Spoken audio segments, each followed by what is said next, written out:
దగ్గరోళ్ళ ఇంట్లో పెండ్లో పేరంటమో అయితే అంటే ఓ పనసతిగా ఇంత బంగారం పెట్టుడు మన కాడ ఓ మర్యాద. రేపు మన ఇంటికాడ కార్యం అయితే మళ్ళా మనది మనకు ఒప్ప చెప్తారు.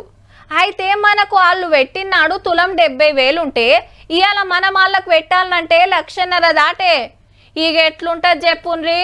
అబ్బా ఎంత పనాయరా అని పానమంతా మెరమెర అనిపిస్తుంది కదా. సరే ఇప్పటి వార్త ఏందంటే, ఇటు చూస్తే సెంటిమెంటు, అటు చూస్తే మస్తు రేటు. అక్షయ తృతీయ పూట గుణాలే కాబట్టి కొన్నమన్నట్టే నడిచిందుల్లా. బంగారం దుక్నల్లా మంది బగ్గనే అగువడ్డా, పట్టుకుపోయింది తక్కువ, పైసలు ఇచ్చింది ఎక్కువ. నిరుడు గీ టైంలా 98,000 తులం, ఇప్పుడు 1,50,000 దాటేయిగా.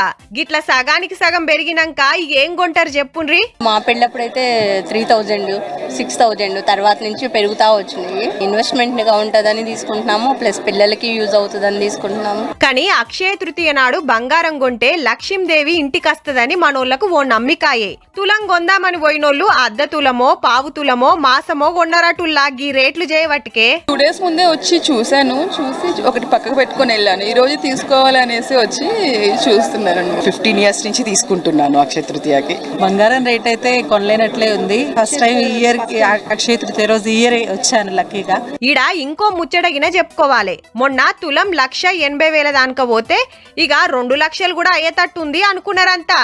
కానీ ఇంత ఓ 30,000 దిగేటోరకు ఇంత మళ్ళ పెరిగితే ఎట్లా అని ఇప్పుడు కొనేసుకుందే నయం అనుకుంటురట. పెండ్లీలకు పేరంటాలకు పెట్టకుంటే ఎల్లదాయే. గందుకే ఎక్కువ పైకం పెట్టి తక్కువైనా గొంట పోతాన్రు. కానీ దుక్నాల ఓనర్లకేం ఫరాక్ లేదబ్బా. మాల్ ఓవుడు తగ్గినా పైకమొచ్చుడు పెరిగింది కదా మరి.